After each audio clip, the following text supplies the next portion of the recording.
వార్తలు విశ్లేషణకు తిరిగి స్వాగతం. సంక్షేమం అంటేనే కాంగ్రెస్ అంటేనే సంక్షేమం. అధికారం సంవత్సరన్నర కాలంలోనే ఎన్నో అభివృద్ధి సంక్షేమ కార్యక్రమాలు చేశామని ముఖ్యమంత్రి రేవంత్ రెడ్డి చెప్తా ఉన్నారు. రేషన్ కార్డుల పంపిణీ అయితేనేమి, అదేవిధంగా మరో సంవత్సరంలో 2 లక్షల ఉద్యోగాలు పూర్తి చేస్తామని చెప్తున్నారు.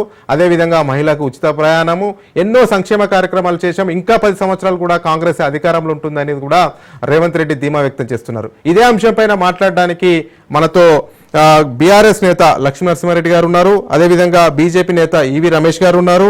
అదేవిధంగా కాంగ్రెస్ నేత కృష్ణతేజ గారు ఉన్నారు. అందరికీ గుడ్ మార్నింగ్ అండి. నమస్తే అండి. నమస్కారం. ముందుగా ఈవి రమేష్ గారు చెప్పండి, ఇంకా 10 సంవత్సరాలు కాంగ్రెస్ అధికారంలోకి ఉంటుంది, ఇచ్చినటువంటి హామీలన్నింటినీ కూడా నెరవేర్చామని కూడా ముఖ్యమంత్రి రేవంత్ రెడ్డి చెప్తున్నటువంటి పరిస్థితి కనబడుతుంది.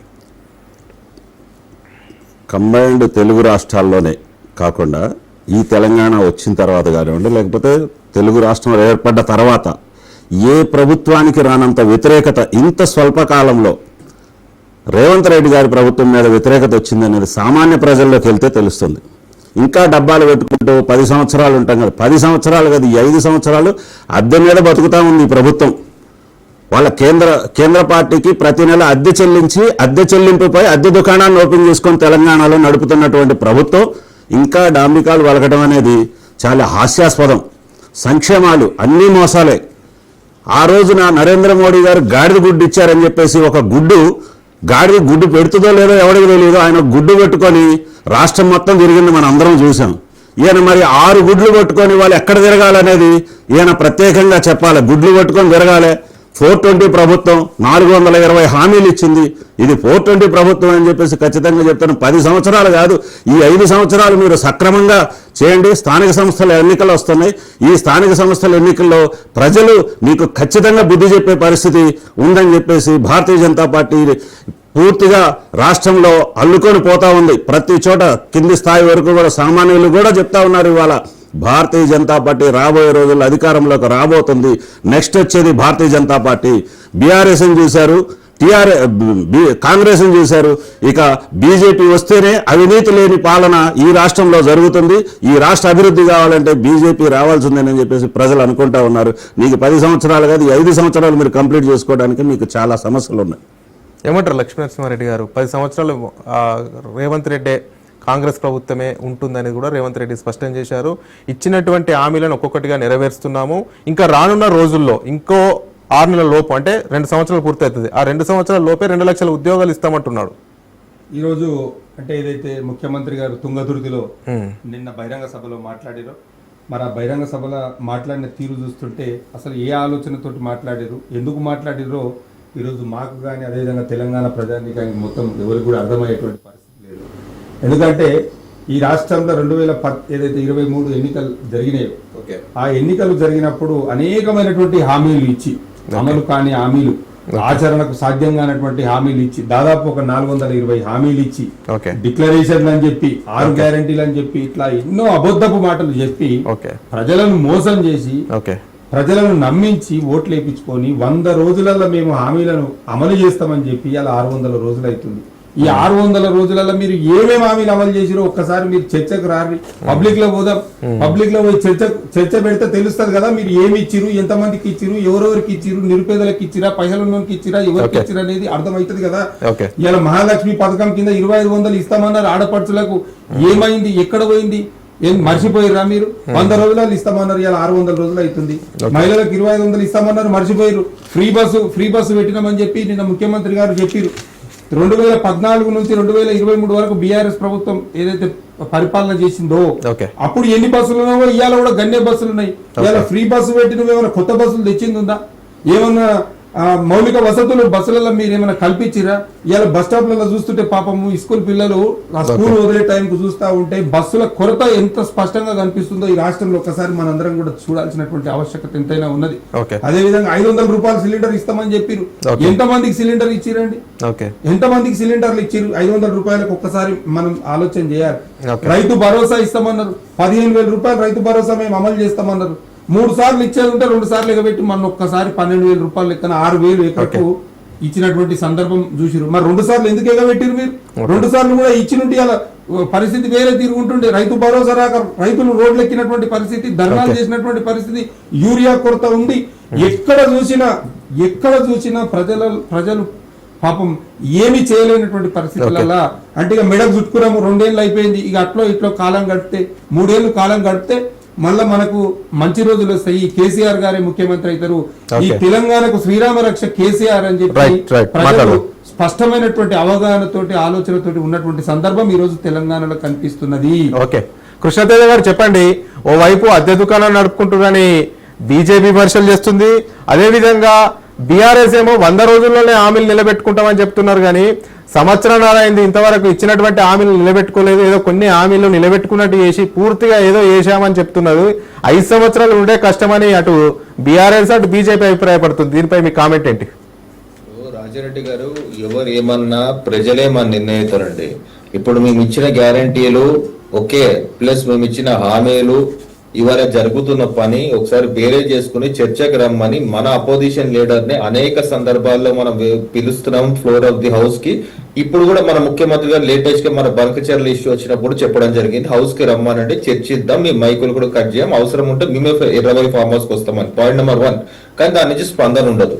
సెకండ్, ఇవాళ నిన్న ముఖ్యమంత్రి గారు మాట్లాడుతూ ఆయన రేషన్ కార్డులు, కొత్త రేషన్ కార్డులు 5,11,000 రేషన్ కార్డులు ఆయన జారీ చేసుకుంటూ ఒక మాట అనడం జరిగింది. ఇదే బై ఎలక్షన్ లో అదే మునుగోడులో నేను కూర్చున్నప్పుడు నిజంగా నా మీద మొత్తం యంత్రాంగాన్ని ఉసుగలిపారు. నిజంగా నా కళ్ళలో నుంచి నీళ్లు చూశారు ఈ గత పాలకులు. తూతు మొత్తం రేషన్ కార్డులు ఇచ్చారు, కానీ దానికి ఏదో ఒక చట్టబద్ధత లేదు, శాంక్టిటీ లేదు, ఏ రోజు కూడా పట్టించుకున్న దాఖలాలు కూడా లేవు, ఫోన్లు కూడా ఎత్తలేదు అని చెప్పి దాని గురించి ఎవరు మాట్లాడారు. మూడో విషయము, మహిళలు ఆర్టీసీ బస్సు ఇవాళ మనకి ఎంత ఇబ్బందికర వాతావరణం ఎదురైనా ఓ ఆఫీసర్ల నుంచి మొదలు పెట్టుకుంటే నిజంగా ఎంత నిపుణులు రాక నిజంగా ఆర్టీసీ భారం భారం భారం అని గత పాలకులు ఈ విషయం ఎన్నోసార్లు మనకు చెప్పడం జరిగింది. ప్రెస్ కాన్ఫరెన్స్ పెట్టి ఆర్టీసీ భారము అని చెప్పి ఆర్టీసీ ఉద్యోగాలు నిజంగా సమ్మె చేసి ఆఖరికి ఆర్టీసీ వాళ్ళకి పని పాట లేకుండా సమ్మె చేస్తున్నారని మా వాదనలు మనం వినడం జరిగింది. అట్లాంటిది ఇవాళ ఉచిత బస్సు ప్రయాణం తీసుకొచ్చి ఇంకా 40% ఆఫ్ ది బస్సెస్ గురించి మనం ఆర్డర్ ఇచ్చి ఇంకా దాంట్లో మళ్ళీ ఏంటిది మహిళలని మళ్ళీ దాంట్లోకి నిజంగా ఓనర్లను చేసి ఆ బస్సులకి పీపీపీ మెకానిజం లో మళ్ళీ అట్లనే కాకుండా సౌర విద్యుత్ లో కూడా 1000 మెగావాట్ల రకం మహిళని మనం భాగస్వామ్యం చేసుకుంటూ ప్రతి దాంట్లో కలుపుకుంటూ ముందుకెళ్తూ ఈ వచ్చే 2 ఏళ్ల కాలం ఇంకా 4 నెలల్లో ఇంకా 2 లక్షల వేకెన్సీస్ నిమిత్తం చూడండి అని చెప్తుంటే నిజంగా స్వాగతించారు తెలంగాణ సమాజం. ఎందుకంటే ఇప్పుడు మనకి ఏ ఎలక్షన్స్ లేవు, ఇవాళ మనం తెలంగాణ సమాజానికి మంచి జరుగుతుంది. ఏదైనా మంచి జరగకపోతే చర్చ వచ్చి ఫ్లోర్ ఆఫ్ ది హౌస్ మీద మాట్లాడదాము, మనం మీ సలహా సూచనలు స్వీకరించడం చెప్పాలా. కానీ మన దౌర్భాగ్య పరిస్థితి ఏంటంటే ఎవరైనా సరే బార్లు పబ్బులకు ప్రిఫరెన్స్ ఇస్తున్నారు తప్ప అసెంబ్లీ రాజ్యాంగం కట్టబెట్టిన పదవులకు ప్రిఫరెన్స్ ఇవ్వటం లేదు. ఎందుకు చెప్తున్నానంటే ఇవాళ తెలంగాణ సమాజంలో ఎవరు అవునా కాదన్నా 10 సంవత్సరాలు కాదు ఇంకా మంచి పని చేసుకుంటే మన తిరిగి ఉండదు ఆ పార్టీకి. ఎందుకు ఇంత కాన్ఫిడెంట్ గా మేము చెప్తున్నామంటే ఇవాళ మన అర్బన్ దగ్గర చూసుకుంటే మనం చర్చించుకుంటున్నామండి. రూరల్ వెళ్ళినప్పుడు గ్రామ పంచాయతీలలో కూర్చున్నప్పుడు అప్పుడు ఆ లబ్ధిదారులకి ఏ రకమైన సంతోషం వస్తుందో, కొత్త రేషన్ కార్డు వస్తే, సన్న బియ్యం వస్తే ఏ రకమైన సంతోషం వస్తుందో, అదే అట్లాంటి దేశంలో హైయెస్ట్ మనం పండించినాం ఈ సంవత్సరం.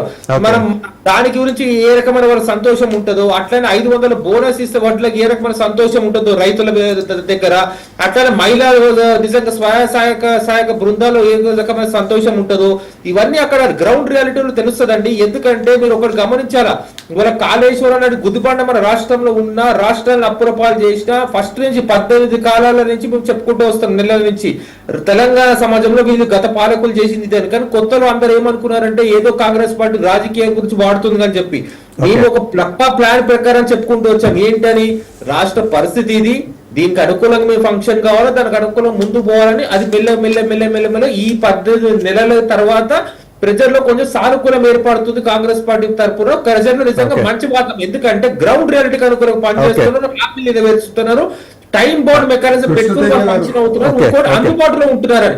ఓకే రమేష్ గారు, ఈవి రమేష్ గారు, మంచి వాతావరణం ఏర్పడుతుంది 18 నెలల తర్వాత, దీన్ని చూసి ఓర్చుకోలేకపోతున్నారు ప్రతిపక్ష పార్టీలు అనేది ఒక కామెంట్. అన్ని ఒక్కొక్కటి చేసుకుంటూ పోతున్నాం కదా, 18 నెలల్లోనే స్వల్పకాలంలో నీ ఇష్టము, ఇంకా కొన్ని రోజుల్లో అన్ని చేస్తాం అంటున్నారు. అంటే వాళ్ళ వరకు వాళ్ళకి మంచి కాలంగానే నడుస్తుంది. ఎందుకంటే దంచుకో దోచుకో పంచుకో అనే కాన్సెప్ట్లో వాళ్ళు పనిచేస్తున్నారు కనుక వాళ్ళకి అది మంచిగానే అనిపిస్తుంది. అది ప్రజలకు మంచిగా ఉందా లేదా అనేది ప్రజల్లోకి వెళ్ళి తెలుసుకుంటే కానీ అది తెలుస్తుంది. ఇప్పుడు వారు చెప్తా ఉన్నారు ఆర్టీసీలో మహిళలకు ఇచ్చామని చెప్పేసి. ఓకే, మీరు మహిళలకి ఉచితంగా ఇచ్చారు, కానీ మీరు గతంలో ఉన్నటువంటి సర్వీసులు ఎన్ని ఉండే సర్వీసులు, ఇప్పుడు ఎన్ని సర్వీసులు ఉన్నాయి, గ్రామాల్లోకి బస్సులు రెగ్యులర్గా వెళ్తున్నాయా లేవా? మీరు హైదరాబాద్ను చూసుకోనో లేకపోతే ఇంకొక జిల్లా హెడ్ క్వార్టర్ చూసుకొని మొరవటం కాదు, పల్లెటూళ్ళలోకి వెళ్ళండి. పల్లె ప్రజలకు ఎంత ఇబ్బంది అవుతుందో దాన్ని ఊహించండి. మీరు ఇచ్చినటువంటి 6 హామీలు ఏవైతే ఉన్నాయో, మీరు 6 గ్యారంటీలు అన్నారు, ఏ గ్యారంటీ కూడా మీరు సక్రమంగా కంప్లీట్ చేసినటువంటిది లేదు. ఏ ఒక్క గ్యారంటీ మీద కూడా మీరు ఖచ్చితంగా మేము ఇది చేశామని 100% చేశామని మీరు ఖచ్చితంగా చెప్పగలిగే ధైర్యం మీకుందా? అది లేదు. అదేవిధంగా 420 అనేది ఇక క్లియర్. 420 ప్రభుత్వం 420 చీటింగ్ హామీలు ఇచ్చారు. ఆ హామీలతోనే మీరు ఇంకా నడుపుకుంటూ ఏదో చేస్తామని ప్రజలను మభ్యపెట్టడం పద్ధతి అయితే కాదు. అది దాన్ని గ్రహించాలి. ఇవ్వగలిగేవే హామీలు చేయగలిగేవే చెప్పాలి తప్ప ఇష్టం వచ్చినటువంటి హామీలు ఇచ్చేసి ఇంకా మేము చేసామని బుకాయిస్తే బుకాయింపులతో ఎంతో కాలం నడిచే పరిస్థితి అయితే ఉండదని చెప్పేసి మేము తెలియజేస్తున్నాం. అయితే ఇప్పుడు బీఆర్ఎస్ గవర్నమెంట్ ఉన్నప్పుడు ఎక్కడికక్కడ బెల్ట్ షాపులు ఉండే, బెల్ట్ షాపుల దగ్గర లైన్లు కట్టిర్రు, ప్రజలు బారులు తీరారు. కానీ ఇప్పుడు మేము రేషన్ కార్డులు ఇస్తున్నాము, సన్న బియ్యం వస్తుంది, సన్న బియ్యం కోసం బారులు కడుతున్నారు అంటున్నారు. ఇప్పుడు కృష్ణతేజ గారు మాట్లాడినట్టు బనకచెర్ల గురించి మాట్లాడారు. అసలు బనకచెర్ల ప్రాజెక్టు గురించి హరీష్ రావు గారు మాట్లాడిన దాకా వీళ్ళకి ఆ సోయే లేకపోయారు. హరీష్ రావు గారు మాట్లాడిన తర్వాతనే ఆ బనకచెర్ల గురించి వీళ్ళు దాని ప్రస్తావన తీసుకొచ్చినటువంటి సందర్భం ఉన్నది. అదేవిధంగా రైతులకు ఏదైతే సన్న ఓట్లు కొన్నారు 500 రూపాయలు బోనస్ ఇస్తున్నాము అని అన్నారు. మీరు ఎంతమంది రైతులు ఎన్ని సన్న ఓట్లు పండించారు, ఎంత బోనస్ ఇచ్చారు? ఇవాళ 12,000 కోట్ల రూపాయల పైచీలకు ఇవాళ బోనస్ అనేది బకాయి ఉన్నది. రైతులు ఎదురు చూస్తున్నారు. మీరు చెప్పిన మాట నమ్మి రైతు రుణమాఫీ చేసినామని చెప్తున్నారు. ఎంతమంది రైతులకు చేసిరు, ఇంకెంతమంది రైతులకు చేయలేదు. 2 లక్షల కంటే ఎవరైతే ఎక్కువ రుణం తీసుకున్నారో మీరు పోయి కట్టూరి బ్యాంకులలో మేము డబ్బులు మా 2 లక్షలు మేము వేస్తామని చెప్పి అప్పులు చేసి కడితే ఇవాళ వాళ్ళని పట్టించుకునేటోడు లేడు. ఇందాక కృష్ణతేజ గారు అన్నారు గ్రామ పంచాయతీలలో పోయి చూస్తే తెలుస్తుంది అని. ఒక్కసారి గ్రామ పంచాయతీలకు పోయి మనం చూస్తే తెలుస్తుంది ఏమైతుంది అనేది. నువ్వు ఇస్తాను 2,500 ఎక్కడ వాయే, నువ్వు ఇస్తాను వృద్ధులకు ఇస్తాను 4,000 రూపాయల పెన్షన్ ఎక్కడ వాయే, వికలాంగులకు ఇస్తాను 5,000 రూపాయల పెన్షన్ ఎక్కడ వాయే, ఇవాళ గృహజ్యోతి కింద నువ్వు కరెంటు బిల్లు మాఫీ చేస్తానది 200 యూనిట్లు అందరికి అవుతుందా? మీరు ఏవో కొంతమందికి ఇచ్చి తూతూ మందరం అని చెప్పి ఏదో కార్యక్రమం నడిపించడం కాదు కదా. ఇవాళ బెల్ట్ షాపులను మాట్లాడుతున్నారు. బెల్ట్ షాపులను మాట్లాడుతున్నటువంటి సందర్భంలో ఆ బెల్ట్ షాపులను ప్రోత్సహించింది, ఆ బెల్ట్ షాపులను పెట్టిందే మీరు కదా. ఈ ఉమ్మడి ఆంధ్రప్రదేశ్ ను 15 మంది ముఖ్యమంత్రులు పరిపాలన చేస్తే ఎవరి హయాంలో ఆవిర్భవించినవి. ఇవాళ రేషన్ కార్డులను మాట్లాడుతున్నారు. రేషన్ కార్డులు టీఆర్ఎస్ గవర్నమెంట్ లో ఒక్క రేషన్ కార్డు ఇవ్వలేదని మాట్లాడుతున్నారు. నేను నాన్ రికార్డు చెప్తున్నా. నేను 2016 నుంచి 2016-17 సంవత్సరంలో 31,196 రేషన్ కార్డులు ఇచ్చినటువంటి సందర్భం మీరు చూడలేదా? 2017-18 దాదాపు 19,000 మంది ఇట్లా చెప్పుకుంటూ పోతే ఈ కాల వ్యవధిలో దాదాపు 6,47,000 పైచులకు రేషన్ కార్డులు ఇయ్యలేదా? అవి రికార్డు మా దగ్గర లేదండి, మీ దగ్గర మీ ప్రభుత్వం దగ్గరనే ఉన్నది కదా. కాంగ్రెస్ ప్రభుత్వం ఉన్నప్పుడు రేషన్ కార్డులు బోగస్ కార్డులు ఎన్ని ఉండే? తెలంగాణ వచ్చిన తర్వాత ఏం జరిగింది? స్క్రూటనైజ్ చేసిరు, రేషన్ కార్డులు సరళీకృతం చేసి, అంటే ఎవరైతే ఎగ్జాక్ట్ గా బెనిఫిషియరీ ఉన్నారో వాళ్ళకు రేషన్ కార్డులు ఇచ్చినటువంటి సందర్భం. మీరు వచ్చి నిన్న మొన్న 5 లక్షల కార్డులు ఇచ్చినామని చెప్తున్నారు. అసలు మొత్తం దరఖాస్తులు ఎంతమంది పెట్టుకున్నారు చెప్పరు మీరు తొలుత. మీరు 100 రోజుల పాలనలో ప్రజాపాలన అని పెట్టిరు కదా. ప్రజాపాలనలో మీరు ఇచ్చినటువంటి ఏదైతే గ్రామ పంచాయతీ దరఖాస్తు ఉన్నదో దాంట్లో మొత్తం దరఖాస్తు ఎంతమంది పెట్టుకున్నారు? మీరు ఇచ్చిన కార్డులు ఎన్ని? కన్మల ఇయ్యలకు ఎందుకు ఇయ్యలేదో చెప్పుర్రి. మీరు అడిర్చి పెట్టి ఎంతసేపు ఉన్న 420 హామీలు ఇచ్చి మీరు ఏదైతే ఈ అరకొర పనులు చేసిర్రో ఈ చేసినటువంటి ఈ హామీలు కూడా కొంత మేరకు ఏవైతే మీరు చేసినామని చెప్తున్నారో వాటి గురించే చెప్తున్నారు కానీ చేయని వాటి గురించి ఎందుకు చెప్పారు? నడువురు గ్రామ పంచాయతీ చేసిన పనులు చెప్తున్నారు కానీ చేయని పనులు చెప్పట్లేదు. 2 బీఆర్ఎస్ టర్మ్ లో కూడా దాదాపు 6 నుంచి 7 లక్షల వరకు రేషన్ కార్డులు ఇచ్చాము, అవి గుర్తులేవా? ప్రభుత్వం దగ్గర రికార్డు ఉంటది, పరిశీలించుకోండి అని చెప్తున్నారు. ఇప్పుడు రాజిరెడ్డి గారు మీరైతే 2017 నుంచి సీనియర్ పాత్రికేయులు నాకు పరిచయం. ఓకే, అనేక సందర్భాల్లో అనేక సార్లు వాళ్ళ బీఆర్ఎస్ మంత్రులే ఆన్ రికార్డ్ వరద సాయం టాపిక్ వచ్చినప్పుడు మేము కొత్త రేషన్ కార్డు లేవు, ఇంకా మాకు కొన్ని టెక్నికల్ ఇబ్బందులు ఉన్నాయి, గ్రౌండ్ నుంచి ఇంకా సమాచారం పూర్తిగా రావటం లేదు అని చెప్పి నాంచుకుంటూ 10 ఏళ్ళు తెలంగాణ ఏర్పడిన తర్వాత ఎన్ని రేషన్ కార్డు ఇచ్చినారా అంటే వాళ్ళకి తెలుసు అది. ఎందుకంటే వరద సాయాలు అప్పుడు ఇయ్యమన్నప్పుడు, లేకపోతే రైతు భరోసాకి ఇయ్యమన్నప్పుడు, కొత్త బెనిఫిషియరీ యాడ్ చేయమన్నప్పుడు వాళ్ళు ఏ రకమైన వార్డు రికార్డ్ చెప్పుకున్నారో మనం విన్నాం. దాని గురించి ఇప్పుడు చర్చకు వాళ్ళు మాట్లాడుకుంటారో మాకు అభ్యంతరం లేదు. ఎందుకంటే 18 ఏళ్ళు మేము 5,11,000 రేషన్ కార్డు ఇచ్చామని మేము చెప్తున్నాం. అట్లానే స్టాటిస్టికల్ గా వాళ్ళు చెప్పమండి, ఎంపరికల్ గా. ఎందుకంటే మీ మీద ఉత్తమ మాట్లాడలేదు. నెక్స్ట్ బనకచెర్ల పైన హరీష్ రావు గారు ఇరిగేషన్ మంత్రిగా ఆ రోజు ఆయన ఇరిగేషన్ మంత్రిగా ఉన్నారు, ఇప్పుడు మాట్లాడుతున్నారని చెప్తున్నారు. ఆ రోజు బనకచెర్ల టాపిక్ ఇంత ముందు చంద్రబాబు నాయుడు గారు ఉన్నప్పుడే దాని క్యాబినెట్ లోకి రావడం జరిగింది. దానికి నామకరణం లేదు కానీ దానిపైన డిస్కషన్స్ రావడం జరిగింది. బేసన్లు లేవు, బేసజాలు లేవు అని చెప్పింది ఎవరు? సముద్రంలో వృధాగా పోతుందని చెప్పింది ఎవరు? ఆఖరికి నిజంగా రోజా గారి ఇంటికి వెళ్ళి మాట్లాడిన బేసిన్లు లేవు, బేసజాలు లేవే, దాని నుంచే కదా పుట్టింది. 2020లోనే కదా దీనికి డిస్కషన్స్ మొదలైనవి. ఆ రోజు మంత్రి ఎవరు? మరి ఆ రోజు ఫ్లోర్ ఆఫ్ ది హౌస్ లో కానీ మీడియా ముందు కానీ మాట్లాడకుండా సమాచారాన్ని దాచిపెట్టి ఇవాళ ప్రతిపక్ష నాయకుడు మాట్లాడడం అంటే ఒక ఎమ్మెల్యే, మాజీ మంత్రి, ఒక ఎమ్మెల్యే మాట్లాడుతున్నారు ఇక్కడ. ఏమని? ఇది మేము లేఖ రాష్ట్రం కాబట్టి ఇక్కడ కేంద్రం స్పందించిందని. మీకు 0 ఎంపీ సీట్లు ఉన్నాయి, క్యాండిడేట్లే లేరు, పార్టీ అస్తిత్వం ప్రమాదం ఉంది. కేంద్రం ఏం చూసి నీ దగ్గర రావాలా? పోనీ పక్క రాష్ట్రం అన్న నీ దీంతో సఖ్యంగా ఉన్నావు అంటే పక్క రాష్ట్రంలో అసలే నీ దగ్గర రానియరు అని చెప్పడానికి శాంక్టిటీ ఉండాలా? వాళ్ళకి లేని ఐడియాలు ఇచ్చి నువ్వు ప్రభుత్వ యంత్రాంగం తప్పుదోవ పట్టించి, అధికారులు తప్పుదోవ పట్టించి, నిజంగా కాళేశ్వరం గుదిబండ అనేది మన రాష్ట్రం పైన తీసుకొచ్చి, ఎందుకని చెప్తున్నానంటే అండి, మనం ఆ రోజు పాలమూరు రంగారెడ్డి ఉమ్మడి ఆంధ్రప్రదేశ్ మొదలు పెట్టినాము. సుమారు 60% పనులు పూర్తయినాయి, చెల్లింపులు కూడా 30% చెల్లింపులు పూర్తయినాయి. ఆ ప్రాజెక్ట్ కంటిన్యూ చేయకుండా డిజైన్ మార్చేసి దాన్ని గుదిబండగా పెట్టి భావి తరాలకి నిజంగా అసలు ఏం చేయాలో దిక్కుతో వచ్చిన ఒక స్థితిలోకి తెలంగాణ సమాజాన్ని నెట్టినాం. ఇంకా ఇంకా ఇంకా ఇంకా ఇంకా వాళ్ళ అసమర్థత పాలననో లేకపోతే వాళ్ళ సమర్థత పాలనలో వాళ్ళు ఇంకా మెచ్చుకోమంటే ఎవరు మెచ్చుకోవడానికి సిద్ధంగా లేరు. అందుకే సభలకు రండి, లేకపోతే మీ యొక్క ఫామ్ హౌస్ 20 ఫామ్ హౌస్ గారు వస్తాం, మాకు అసెంబ్లీ నిర్వహిస్తామని చెప్తున్నారు. ఇప్పుడు బీఆర్ఎస్ ఒకటి అంటుంది స్పష్టంగా, బనకచెర్ల బాబు కోసమే రేవంత్ రెడ్డి తహతహలాడుతుండు, ఆరాట పడుతున్నాడు, న్యాయ పోరాటం చేయకుండా అందుకే ఢిల్లీ పోతున్నాడు చర్చలకంటూ అనేది కూడా ఒక ప్రధానమైనటువంటి విమర్శ. ఇప్పుడు బనకచెర్ల పైన ప్రధానమైన వాళ్ళు విమర్శ ఏం చేస్తున్నారంటే, నిజంగా ఇప్పుడు వాళ్ళకి అక్కడ కట్టుకుంటే కాంగ్రెస్ పార్టీ ఎందుకు మేము లేఖ రాయలేదని చెప్పి ఒక్కడి ఉత్తమ్ కుమార్ రెడ్డి గారు లేఖ రాయడం జరిగింది. కాంగ్రెస్ పార్టీ అధికారం రాగానే డిసెంబర్ 2023లో. దాని తర్వాత అనేక సందర్భాలు కేంద్ర జలశక్తి మంత్రి కలిసినప్పుడు మాట్లాడడం జరిగింది. ఇప్పుడు మనకు వచ్చిన ఈ టాపిక్ కాంగ్రెస్ ప్రభుత్వం వచ్చినాక లైన్ లైన్ లకి ఎప్పుడు వచ్చిందంటే, వాళ్ళు చంద్రబాబు నాయుడు గారు ఎప్పుడైతే వాళ్ళ ప్రభుత్వం తరఫున డిపిఆర్ గురించి వాళ్ళు ప్రీ అప్రూవల్ గురించి పంపించారో అప్పటి నుంచి లైన్ లైన్ లోకి రావడం జరిగింది. అప్పటి నుంచి దీని చర్చకు రోజు రావడం జరుగుతుంది. ఇప్పుడు మన సీఎం గారు కూడా ఏం చేస్తున్నారు? 80% దీన్ని ఒప్పుకోవడానికి వీళ్ళే లేదు. ఒకవేళ దాన్నే ఒప్పుకోవాలంటే మాకు కూడా గోదావరి పెన్నా అనుసంధానానికి కూడా మీరు ఒప్పుకుని తీరాల్సిందే కండిషన్ పెట్టడం జరుగుతుంది. దానికి అనుకూలంగానే రేపు 2 రాష్ట్రాల ముఖ్యమంత్రులు కేంద్ర జలశక్తి మంత్రి దగ్గర వాళ్ళ వాదనలు వినిపిస్తారు. టీడీపీ ఒప్పుకుంటా నేను కేంద్రంలో వాళ్ళ క్రియాశీలక పొజిషన్ లో ఉన్నారని. అట్లా అని కాంగ్రెస్ పార్టీ విస్మరిస్తే, తెలంగాణ సమాజాన్ని విస్మరిస్తే అది వాళ్ళ పార్టీకే కాదు, నిజంగా దేశం నుంచి ప్రాంతీయవాదం పుట్టుకొస్తాయి. అన్ని ప్రాంతీయ పార్టీలు ఏకం చేసి నిజంగా ఈ నీటి యుద్ధాలు మొదలైంది. ఇప్పటివరకు నీటి యుద్ధాలు మీరు సినిమాలో చూశారు, ఇప్పుడు నీటి యుద్ధాలు డెఫినెట్లీ మీరు కేంద్రంలో కూడా చూస్తారు. ఎందుకంటే ఇవాళ నీటి టాపిక్ వచ్చేసరికండి ఒక మాట ఎందుకు చెప్తున్నానంటే, డెఫినెట్లీ ఇప్పుడు ఇదే ఈ బనకచెర్ల ప్రాజెక్ట్ కానీ నిజంగా ఇంప్లిమెంట్ అవుతే నల్గొండ ఖమ్మం పరిస్థితులు ఏం కావాలా?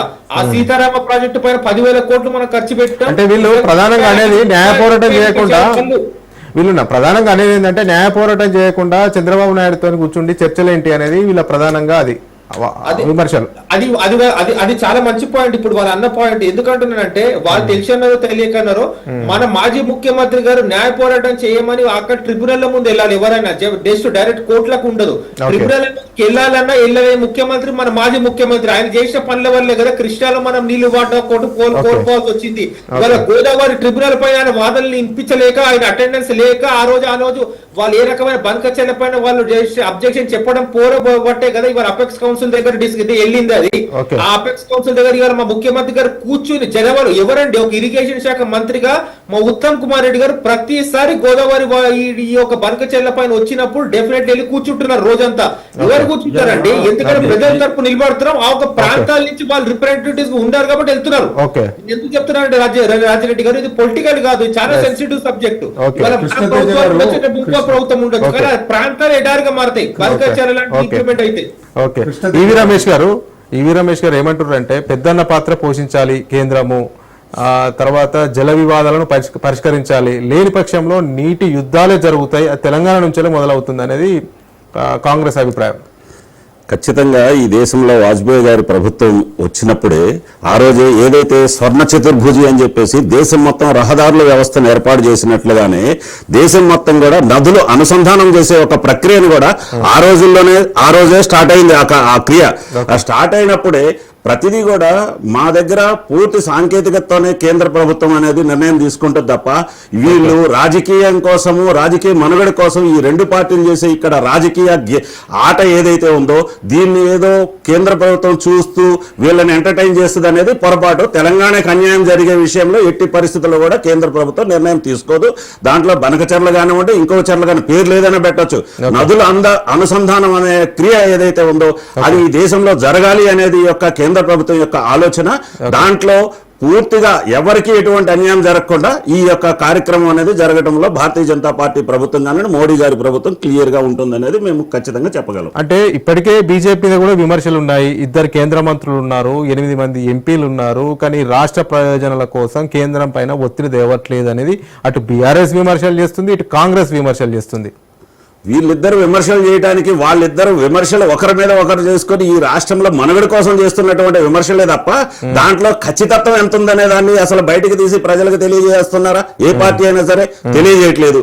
దీనివల్ల మేము మాకేం అవసరం ఇప్పుడు ఆ పంచాయతీ పెట్టుకోవాల్సిన అవసరం నిజంగానే మేము కాదు కదా, మేము రాష్ట్రంలో ఉన్నటువంటి భారతీయ జనతా పార్టీ ఎమ్మెల్యేలు ఎంపీలు మాట్లాడాల్సిన సబ్జెక్ట్ కాదు. ఇది మా కేంద్ర ప్రభుత్వం యొక్క తీసుకునే నిర్ణయము. ఈ యొక్క ఏదైతే ట్రిబ్యునల్స్ ఉంటాయో వాళ్ళ దగ్గర జరగాల్సినటువంటి విషయంలో మేము ఇప్పుడు మా దగ్గర ఉన్నటువంటి నాయకత్వం వేలు పెట్టాల్సినంత అవసరం ఏముంటుంది దీంట్లో? ఓకే, నేను ఒకటే చెప్పండి. ఇప్పుడు కృష్ణతేజ్ గారు చెప్పినట్టుగానే అదేవిధంగా రమేష్ గారు చెప్పినట్టు ఏదైతే కాళేశ్వరం గుదిబండ అని మళ్ళా చెప్పిందే వాళ్ళు ఏదైతే విషయం చెప్తారో అదే చెప్తారు. టోటల్ కాళేశ్వరం ప్రాజెక్టు ఏదైతే ఉన్నదో టోటల్ కాళేశ్వరం ప్రాజెక్టులో 2 పియర్స్ మాత్రమే కుంగినవి.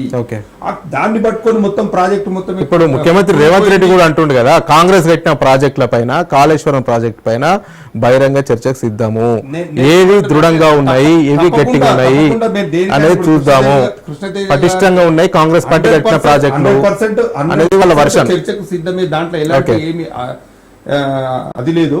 నేను ఏమంటున్నా అంటే ఎంతసేపు ఉన్న కాళేశ్వరం ప్రాజెక్ట్ అని మాట్లాడతారు. కాళేశ్వరం ప్రాజెక్ట్ అనేది ఏదో చిన్న అక్కడ 2 పియర్స్ కు డ్యామేజ్ జరిగినంత మాత్రం ప్రాజెక్టు మొత్తం కాళేశ్వరం కూలేశ్వరం అయింది, ప్రాజెక్టు మొత్తం చెడిపోయింది అని చెప్పి అబద్ధ ప్రచారాలు ఇంకెన్ని రోజులు చేస్తారు? మీరు ఇచ్చిన హామీల సంగతి ఏమైంది? మీరు ఇచ్చినటువంటి మాటలు చెప్పారు కదా, వాటి గురించి మాట్లాడండి. ఇలా కాళేశ్వరం ప్రాజెక్టు కట్టిన తర్వాత ఈ తెలంగాణలో వరి ఉత్పత్తిలో మనం ఏ స్థాయికి ఎదిగినామో మీకు రికార్డ్స్ లేవా మీ దగ్గర? మరి 2 కాళేశ్వరం ప్రాజెక్టులు లేక ముందుకు వరి ఉత్పత్తి ఎందుకు జరగలేదు? ఆ రోజు వరి వండించినాం, ఈ రోజు కూడా వరి వండిస్తున్నాం కదా. నాడు వరి వండించినటువంటి రైతే నేడు కూడా వరి వండిస్తున్నాడు కదా. ఆ రోజు వరిలో ఉత్పత్తి ఎందుకు పెరగలేదు, ఈ రోజు ఎందుకు పెరిగింది? రైతులను ఆదర్శవంతంగా తీర్చిదిద్దాలి, అభివృద్ధి చేయాలి, వాళ్ళని అన్ని రకాలుగా ఆదుకోవాలని చెప్పి ఆలోచించిందా ఏ ముఖ్యమంత్రి అయినా గతంలో? మరి మన మాజీ ముఖ్యమంత్రి వర్యులు కేసీఆర్ గారి ఆలోచన మేరకే కదా రైతు బంధు, రైతు బీమా లాంటి ఒక వినూత్నమైనటువంటి గొప్ప పథకాలు, మేనిఫెస్టోలో లేనటువంటి పథకాలను ప్రవేశపెట్టి రైతులను ఆదుకున్నాడు. మీరు మేనిఫెస్టోలో ఉన్నటువంటి పథకాలను మీరు అమలు చేయండి.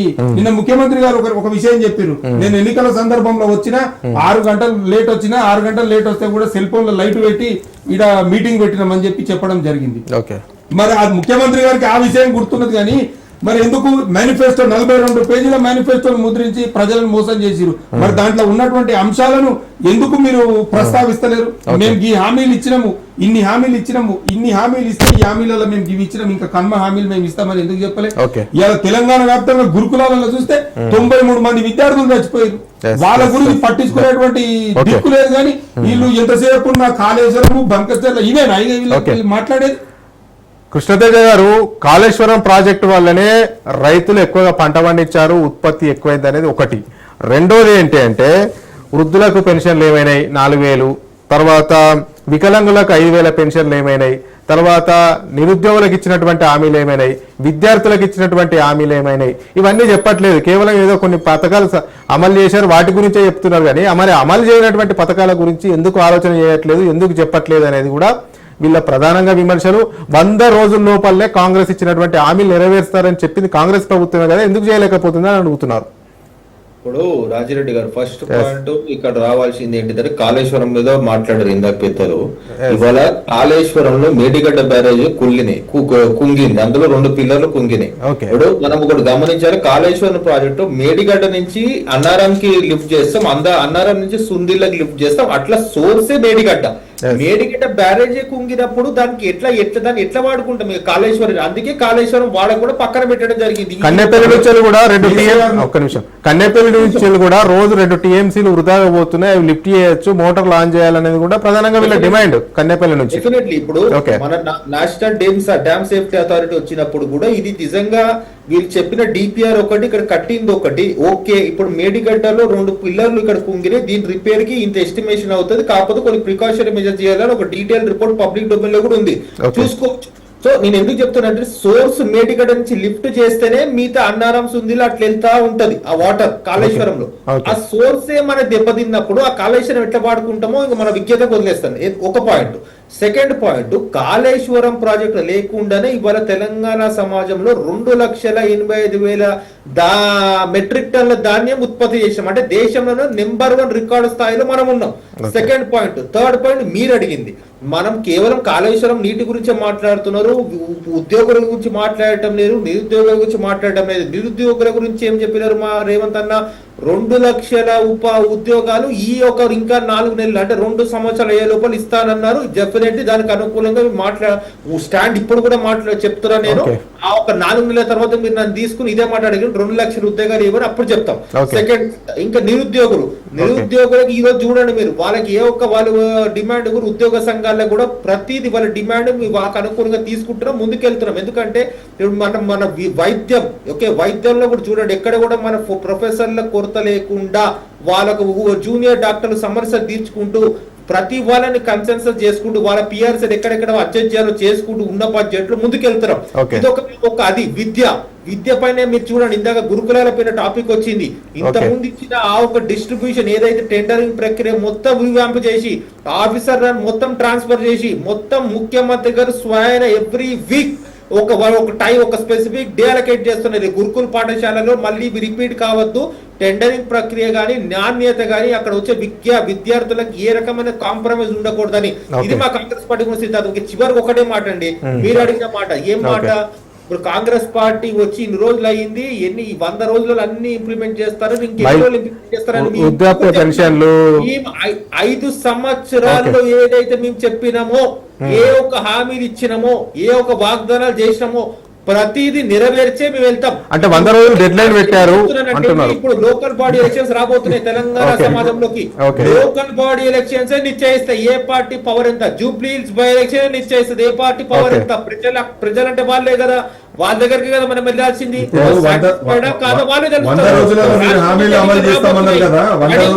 వాళ్ళ చర్చకి మా చర్చ 100 రోజులలో మీరు హామీలు అమలు చేస్తామన్నారు కదా, 100 రోజులలో అమలు చేయలేకపోయారు, 600 రోజులు అయింది. స్థానిక ఎన్నికలు వచ్చినాయని చెప్పి ఏదో ఇప్పుడు మీరు ఈ కార్యక్రమాలు మొదలు పెట్టారు. మీ పని మొత్తం ఎట్లున్నదంటే ఇంట్లో ఏం లేదు, ఇరాం లేదు అన్నట్టు అయిపోయింది కథ మొత్తం. ఇప్పుడు మన ప్రభుత్వం ఏర్పడిన తర్వాత 100 రోజులలో మీకు పార్లమెంట్ ఎలక్షన్ నోటిఫికేషన్ వచ్చిందా రాలేదా? పార్లమెంట్ ఎలక్షన్ నోటిఫికేషన్ అయ్యే టైంకి మనం ఏ పరిణామాలు రాష్ట్రంలో చూసినామో, మనం బడ్జెట్ ఆర్థిక పరంగా మనకు అవునా కాదా, అయినా కూడా మేము కృతనిశ్చయంతో ముందుకెళ్తున్నాం. ఇవాళ పక్క రాష్ట్రం కానీ సెంటర్ సాయం తీసుకుంటున్నాం కదా ముందుకెళ్తూ. ఎటువంటి భేషజాలు లేవు. ఇప్పుడు స్థానిక సంస్థల ఎన్నికలు ఉన్నాయి, జూబ్లీ హిల్స్ బై ఎలక్షన్స్ ఉన్నాయి. ఇవే గీటురాయి ప్రభుత్వానికి పనిచేసిందా పనిచేయలేదా తెలుస్తుంది, ఈ రిజల్ట్స్ వస్తే అయిపోతాయి అంటాడు కాంగ్రెస్. స్థానిక సంస్థల ఎన్నికల్లో ఖచ్చితంగా చూస్తారు. వాళ్ళ గీటు రాయింది అనేది సామాన్య ప్రజలు ఎట్లాగో జవాబు చెప్పడానికి సిద్ధంగా ఉన్నారు. దాంట్లో ఎటువంటి ఇబ్బంది ఏం లేదు. వాళ్ళు ఖచ్చితంగా చూస్తారు, దాంట్లో ఏమీ లేదు. 6 గుడ్ల ప్రభుత్వం కదా, 6 గుడ్ల గ్యారంటీ ఇచ్చారు. మోడీ గారు గాడిద గుడ్డు ఇచ్చారని చెప్పేసి నెత్తి మీద పెట్టుకొని రాష్ట్రం మొత్తం తిరిగారు. ఇవాళ రాష్ట్రం మొత్తం ప్రజలు నువ్వు 6 గుడ్లు ఇచ్చావా లేదనేది వాళ్ళు ఎదురు చూస్తా ఉన్నారు, సిద్ధంగా ఉన్నారు వాళ్ళు బుద్ధి చెప్పడానికి. అంటే బీజేపీ ఏదైనా 6 గుడ్లతో ప్రచారం చేస్తుంది, పదే ప్రధానమంత్రి ఇదే గుర్తు చేస్తున్నారు, గుర్తు చేస్తున్నారు. బీజేపీ ఏదైనా ప్లాన్ ఉందా అట్లా? అంతే కదా, మీరు నేర్పిందే మీరు గాడిద గుడ్డు అని చెప్పేసి నెత్తిన పెట్టుకొని రాష్ట్రం మొత్తం తిరిగిన తర్వాత బీజేపీ ప్రచారం చేయదని ఎందుకు అనుకుంటున్నారు మీరు? ఈ 6 గ్యారెంటీలు 420 ప్రభుత్వం యొక్క స్వరూపాన్ని ప్రజల్లోకి తీసుకెళ్లడం అనే ఉద్దేశం ఎందుకుంటుంది మీకు? ఖచ్చితంగా తీసుకెళ్తాం వాటి మీద. ఇప్పుడు స్థానిక సంస్థల ఎన్నికల్లో 42% రిజర్వేషన్లను ప్రభుత్వం ఆమోదం తెలిపింది. ఆర్డినెన్స్ కూడా తీసుకురానబోతుంది. 42% మీద శరవేగంగా కదులుతుంది. ఆర్డినెన్స్ ఈ రోజు దాదాపు గవర్నర్ దగ్గర కూడా వేయే అవకాశం ఉంది. ఇదంతా కూడా కాంగ్రెస్ ప్రభుత్వం ఘనత కాదంటారా? అసలు బీసీ జనగణన ఇప్పుడు జనగణన చేసింది ఏదైతే కాంగ్రెస్ ప్రభుత్వం చెప్పుకుంటుందో ఇది మాయగణన, ఇది దొంగ లెక్కలు. నిజమైన లెక్కలు రేపు కేంద్ర ప్రభుత్వం జనగణన దాంట్లో కులగణన చేయబోతా ఉంది. దాంట్లో ఖచ్చితంగా ఈ తెలంగాణ రాష్ట్రంలో బీసీ ఎంత పర్సెంటేజ్ ఉందనేది ఖచ్చితంగా తీస్తుంది. మీరు మొన్న 57% పై చిలుకున్నటువంటి తెలంగాణ రాష్ట్రంలో బీసీల్ని మీరు 42% చూపించి మీరు మాయ లెక్కలు చూపించేసి ఈ రోజున నేను ఇంకా బీసీ రేపు స్థానిక సంస్థలో బీసీ రిజర్వేషన్ తీసుకెళ్లబోతున్నాం చేయబోతున్నాం అనేది మీరు మభ్యపెట్టే కార్యక్రమమే తప్ప దీన్ని 100% చేస్తారనే దానికి ప్రజల్లో నమ్మకాలు అయితే లేవు. నమ్మకాలకు ఉంటే ప్రజలు ఈ పాటికి బీసీలు సెలబ్రేట్ చేసేవాళ్ళు. ఎవరో మీకు సంబంధించిన అనునయులు చేస్తున్నారు సెలబ్రేషన్స్ తప్ప నిజంగా బీసీ సెలబ్రేషన్ చేస్తున్నారేమో తెలంగాణ రాష్ట్రంలో ఒకసారి పోయి చూద్దాం పదండి. ఒకటి ముఖ్యమంత్రి రేవంత్ రెడ్డి కూడా అన్నాడు, మోడీ మెడల్ వంచి జనగణనలో కులగణన పెట్టించిన ఘనత తెలంగాణ కాంగ్రెస్ ప్రభుత్వందే అంటున్నాడు. ఇదంతా తప్పుడు మాటలు, చేతగాని దద్దమ్మలు, ప్రేలాపనలు తప్ప మోడీ గారి మెడలు ఉంచడానికి వీళ్ళు కాదు. వీళ్ళ తాతలు వచ్చినా కూడా సరిపోరు.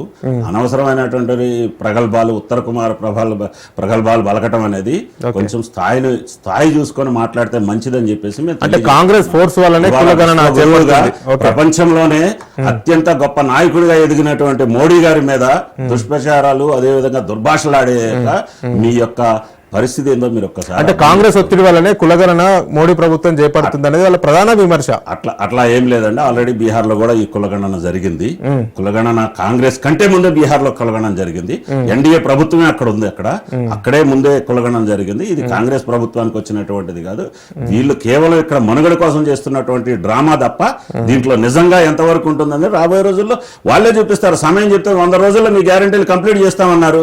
100 నెలలైనా మీరు కంప్లీట్ చేయలేరు. మీ పరిస్థితి ఏంటంటే దంచుకో, దోచుకో, పంచుకో, ఇదే కాన్సెప్ట్ లో పనిచేస్తుంది తప్ప ప్రభుత్వం మీరు ఎట్టి పరిస్థితుల్లో మీరు ఎవ్వరికి కూడా మీ హామీలు కంప్లీట్ చేయలేరు. మీరు చెప్పేవన్నీ బోటకాలు తప్ప ఏమి లేవు దీంట్లో. అంటే పదే మీరు హామీలు అమలు అవ్వట్లేదు, సంవత్సరంన్నర అయిందని చెప్తా ఉన్నారు. వాళ్ళు ఇప్పుడు బీసీలకు 42% రిజర్వేషన్లు ఖచ్చితంగా స్థానిక సంస్థల ఎన్నికల్లో ఇస్తామని కూడా ముఖ్యమంత్రి రేవంత్ రెడ్డి అంటున్నారు. అవును స్థానిక సంస్థల ఎన్నికలు త్వరలో జరగబోతే 42% రిజర్వేషన్లు అయితే పక్కా అని చెప్తున్నాడు. నిన్న కూడా ముఖ్యమంత్రి గారు తుంగతుర్తిలో ఒక మాట చెప్పారు, బీసీలకు 42% ఇవ్వడానికి మేము ప్రయత్నం చేస్తున్నాము అని చెప్పింది. అదే వేదికగా చెప్పాలి కదా, బీసీలకు 42% ఇచ్చిన తర్వాతనే మేము ఎన్నికలు నిర్వహిస్తామని చెప్తే కూడా బాగుంటుండే కదా. 1931 తొలిసారి జనగణన జరిగింది భారతదేశంలో అని చెప్పిండు. మరి మళ్ళా ఇప్పుడు నెక్స్ట్ ఇయర్ ఎప్పుడో ఇది జనగణన అనేది జరుగుతుంది. మరి భారతదేశాన్ని 1947 నుంచి ఇప్పటి వరకు ఈ కాంగ్రెస్ ప్రభుత్వం ఎన్ని సంవత్సరాలు పరిపాలన చేసింది, ఈ యూపీఏ ప్రభుత్వం ఎన్నిసార్లు పరిపాలన చేసింది, ఎన్డీఏ కూటమి ఎన్నిసార్లు పరిపాలన చేసింది, గతంలో ఈ కులగణన ఇవన్నీ ఎందుకు చేయలేదు, వీళ్ళు ఎందుకు చేయలేదు, ఇప్పుడు కొత్తగా ఏందో నేను వచ్చే చేపిస్తున్నా అన్నట్టు ఈ దుకాణం ఏంది? అంటే రాహుల్ గాంధీ జోడో యాత్రలో దేశవ్యాప్తంగా ఇదే వాదన వినిపించారు. అందులో భాగంగానే మోడీ కళ్ళు తెరిచారు అనేది వాళ్ళ వాదన. మోడీ కళ్ళు తెరిచిండ్రు లేకపోతే రాహుల్ గాంధీ చెప్తేనే చేసిర్రు అనేది కాదు. ఒకవేళ వీళ్ళకి ఆ చిత్తశుద్ధి ఉంటే వీళ్ళు ఎప్పుడో చేసేటోళ్ళు. కాంగ్రెస్ ప్రభుత్వం వాళ్ళ అధికారంలో ఉన్నప్పుడే చేయాలి కదా.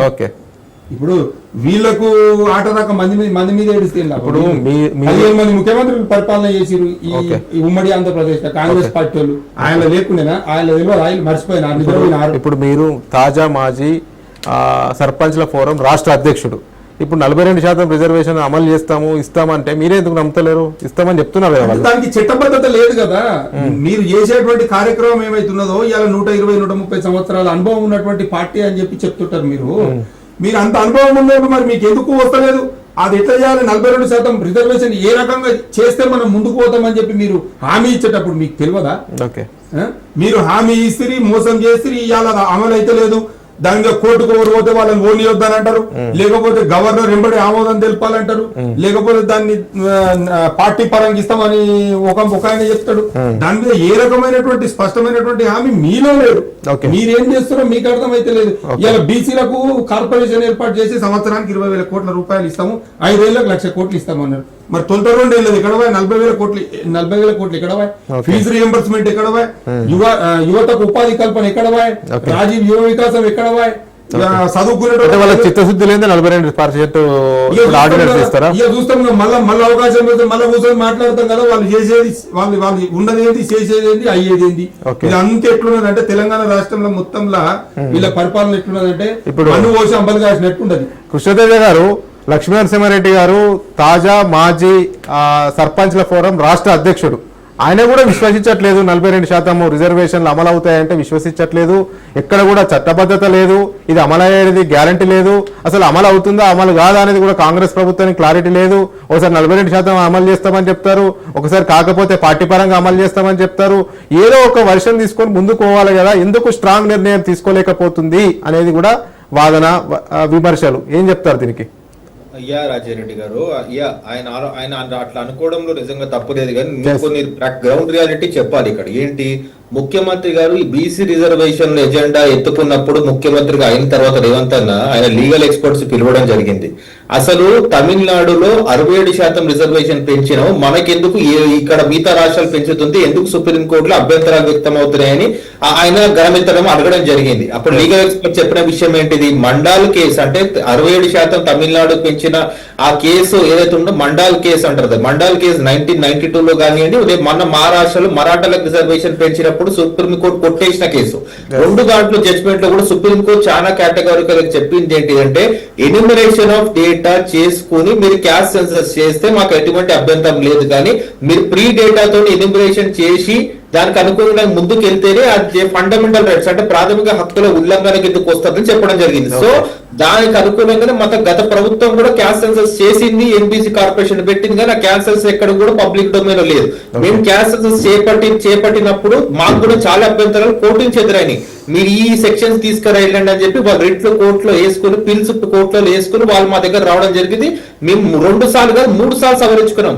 మళ్ళీ కోర్టు చెప్పింది, మళ్ళీ కోర్టు చెప్పింది, సవరించిన డేటాతో మేము ఎంపెరికల్ గా పబ్లిక్ డొమైన్ లో పెట్టి ఆ టైంలో అయిపోయిన తర్వాత రిజర్వేషన్ పెంచారు. రిజర్వేషన్ పెంచిన తర్వాత వీళ్ళు ఏం చెప్పినారు, మన దగ్గర ఆర్డినెన్స్ తీసుకురమ్మనంటే చిత్తశుద్ధి ఉంటే లోకల్ బాడీ ఎలక్షన్స్ ఇంతలో కోడ్ వచ్చేస్తుందని ఇదే బీఆర్ఎస్ నాయకులు ప్రెస్ కాన్ఫరెన్స్ చెప్పి మనం చెప్పడం జరిగింది. మా రేపు చిత్తశుద్ధి ఎప్పుడు మీకు అందరు తెలిసిందా, చిత్తశుద్ధి ఉంది కాబట్టి ఆయన ఎవరు శంకించకూడదు కాబట్టి మా 2 రోజుల క్రితం జరిగిన క్యాబినెట్ భేటీలో పెట్టి దానికి ఆర్డినెన్స్ కోసం గవర్నర్ పంపడం జరిగింది. అండ్ మోర్ విత్ ఇన్ ఇప్పుడు దీనికి ఇంకా 60 days టైం ఉంటుంది. 60 days లో మేము చట్టం చేస్తామా లేదా, లోకల్ బాడీకి ఎట్లా వెళ్తాం అనేది కూడా మనం చూస్తాం. ఎందుకంటే ఇది కోర్టులో బిల్లు పడుతుందా లేదా అనేది ఎటువంటి అపోహ ఉండకూడదండి. మనం ఒక ఎంపరికల్ గా ముందుకెళ్తున్నాం. లేదు ఒకవేళ ఈ మార్గం మనం ఎంచుకోలేదు అంటే ఇంకొక మార్గం ఉంది. అది కేంద్రం ఒక చట్టం పాస్ చేసి దేశవ్యాప్తంగా సెన్సస్ జరిపి అప్పుడు వాళ్ళు ఏదైనా చట్టం పాస్ చేస్తే అప్పుడు చాలా టైం టేకింగ్ ప్రొసీజర్ కాబట్టి మీరు ఎప్పుడే టైం అయితే పార్లమెంట్ అసెంబ్లీ ఎన్నికలు అయిపోవాలి. నెక్స్ట్ పార్లమెంట్ అసెంబ్లీ ఎన్నికలు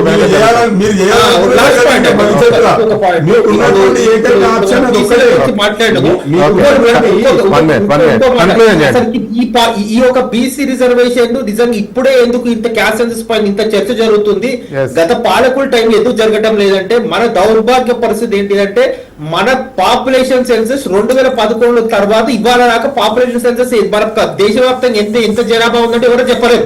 అది పబ్లిక్ డొమైన్ లో లేదు. అందుకే కదా క్యాస్ట్ సెన్సస్ చేపట్టామని ఇంత ఉవ్వెత్తున మన రాహుల్ గాంధీ గారు భారత్ లో చేపట్టినప్పుడు వివిధ వర్గాల నుంచి మాకు వచ్చిన వినతులు ఇవి. దానికి అనుకూలంగా మేము ఈ ఎజెండా ఎందుకు చెప్తున్నామంటే అండి, గతంలో మనం క్యాస్ట్లు ఉండేవి కానీ ప్రస్తుతం పాపులేషన్ సెన్సస్ పబ్లిక్ డొమైన్ లో లేవు కాబట్టి ఈ ఒత్తిళ్ళు అనేది ప్రజా సంఘాల నుంచి కానీ వేదావుల నుంచి కానీ బీసీ వర్గాల నుంచి కానీ చాలా వ్యక్తం అవుతుంది. ఇవాళ మేము చేసినది హర్షిస్తున్నామా లేదా? డెఫినెట్లీ మన ఇప్పుడు పెద్దలు ఎవరైతే స్టూడియోలు ఉన్నారో అయినా ఒకసారి ఆత్మవిమర్శ చేసుకోమనండి. నన్ను రాజకీయం కాదు, రాజకీయాలు అతీతంగా ఈ ప్రభుత్వం చేస్తే సమర్థిస్తారా సమర్థిస్తారా? ఆ క్వశ్చన్ ఒకటే ఓపెన్. రిజర్వేషన్ గురించి మాట్లాడుతున్నారు, 42% రిజర్వేషన్ గురించి మాట్లాడుతున్నారు. కాంగ్రెస్ పార్టీకి సంబంధించిన 8 మంది ఎంపీలు ఉండరు, బీజేపీకి సంబంధించిన 8 మంది ఉండరు, మొత్తం 16 మంది ఉండరు గుంపు. మరి పోయి మీరు ఎందుకు మాట్లాడతలేరు ప్రధానమంత్రి దగ్గర? ఎందుకు మాట్లాడతలేరు? ఇప్పుడు తమిళనాడు గురించి మాట్లాడారు, అన్న కృష్ణన్న మాట్లాడాడు తమిళనాడు గురించి. 1990 ప్రాంతంలో 3 సార్లు వాళ్ళు కూడా ఆర్డినెన్స్ చేసిరు, 3 సార్లు కోర్టు కొట్టేసింది. అప్పుడు పవర్ఫుల్ అక్కడ ఉన్నటువంటి ముఖ్యమంత్రి గారు స్వర్గీయ జయలలిత గారు 1994లో పివి నరసింహారావు గవర్నమెంట్ లో పెద్దలు వారు ఉన్నప్పుడు, ప్రధానమంత్రి గారు ఉన్నప్పుడు ఆ గవర్నమెంట్ లో ఆర్డినెన్స్ పెట్టించి 9th షెడ్యూల్ లో చేసిరు. మరి మీరు ఎందుకు ప్రయత్నం చేస్తలేరు? 9th షెడ్యూల్ లో పెట్టాలని మీరు ఎందుకు పెట్టలేరు? పార్లమెంట్ ముందు ఎందుకు కూర్చుంటలేరు? ప్రధానమంత్రి దగ్గరికి ఎందుకు పోతలేరు? ఇదంతా ఉపయోగంపుడు ఉపన్యాసం పబ్లిక్ ని. ఎందుకంటే వీళ్ళు ఇచ్చిన హామీలు మర్చిపోవాలంటే ఏం చేయాలి? ఉన్నది లేనట్టు చూపించాలి, లేనిది ఉన్నట్టు చూపించాలి. అబ్రక దబ్రా అంతా వాళ్ళు ఇష్టం వచ్చినట్టు. 9th షెడ్యూల్లో కేంద్ర ప్రభుత్వమే చేర్చట్లేదు, వివక్షత చూపిస్తుంది తెలంగాణకు అనేది కూడా కాంగ్రెస్ ప్రభుత్వ విమర్శన ప్రధానంగా. అట్లా అవసరం లేదు. మన్మోహన్ సింగ్ గారి ప్రభుత్వం కూడా అధికారంలో 10 సంవత్సరాలు ఉన్నారు. వాళ్ళు చేర్చుకోవచ్చు కదా ఆ టైంలో. నిజంగానే మీకు చిత్తశుద్ధి ఉంటే దాదాపు 77 సంవత్సరాల స్వతంత్ర భారతంలో 55 సంవత్సరాలు పరిపాలన చేసిందే కాంగ్రెస్ పార్టీ, కాంగ్రెస్ ప్రభుత్వం. మీరు చేయలేని పనులు ఈ రోజున కొన్ని సంవత్సరాలే కదా అధికారంలోకి వచ్చిన మిగిలిన ప్రతిపక్షాల పార్టీలు వాళ్ళ మీద అంటే మీ చేతకంతనం అనేది నిశ్శబ్దంగా చెప్తాం మేము. మీ చేతకంతనం ఇది. అంటే ముఖ్యమంత్రి రేవంత్ రెడ్డి కూడా మళ్ళోసారి ప్రధానమంత్రి దగ్గరికి వెళ్ళి ఈ బీసీ రిజర్వేషన్ల గురించి చర్చించే అవకాశం ఉంది. పార్లమెంట్ లో కూడా వాళ్ళ గలం వినిపించే అవకాశం ఉంది.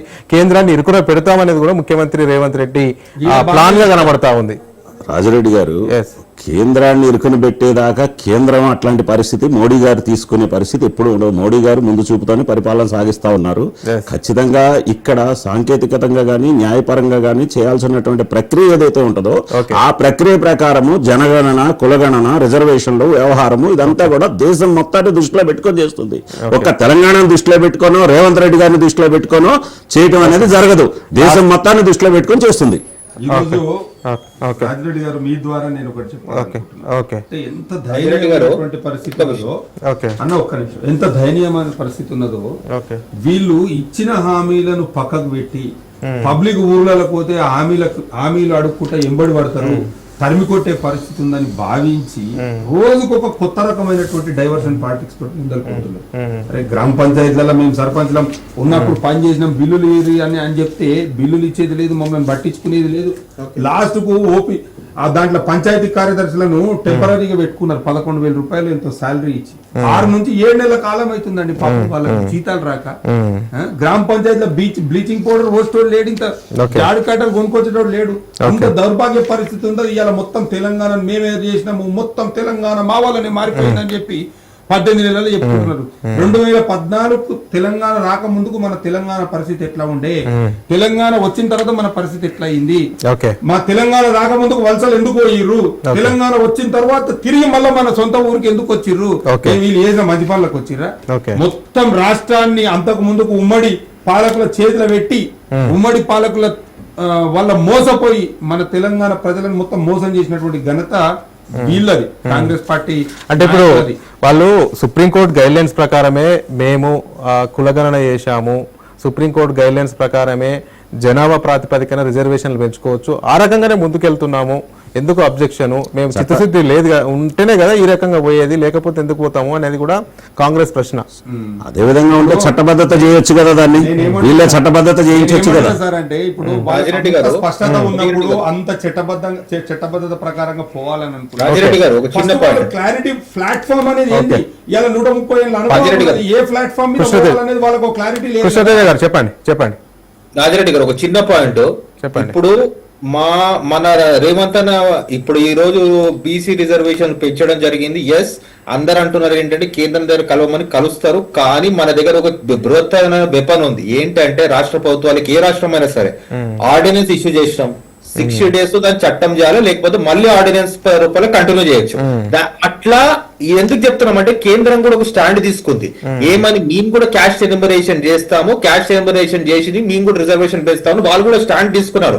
కాబట్టి రాష్ట్రం దగ్గర ఉన్న ప్రిరోగేటివ్ పవర్ అనేది ఒక్కటి, ఆర్డినెన్స్ ఇష్యూ చేసి ఎవరైనా ఛాలెంజ్ చేస్తే కోర్టులకు వెళ్ళి కోర్టులో డెఫినెట్లీ ప్రూవ్ చేసుకుని ఆ 9th షెడ్యూల్ చేర్పించడం కేంద్ర సహకారంతో. వాళ్ళ కేంద్ర సహకారం లేకపోయినా బీసీలు ఎటువంటి అభద్రతా భావం పడాల్సిన అవసరం లేదు గత ప్రభుత్వాలకు. కారణం ఏంటంటే రాష్ట్ర ప్రభుత్వం దగ్గర ఉన్న వెపన్ ఆర్డినెన్స్.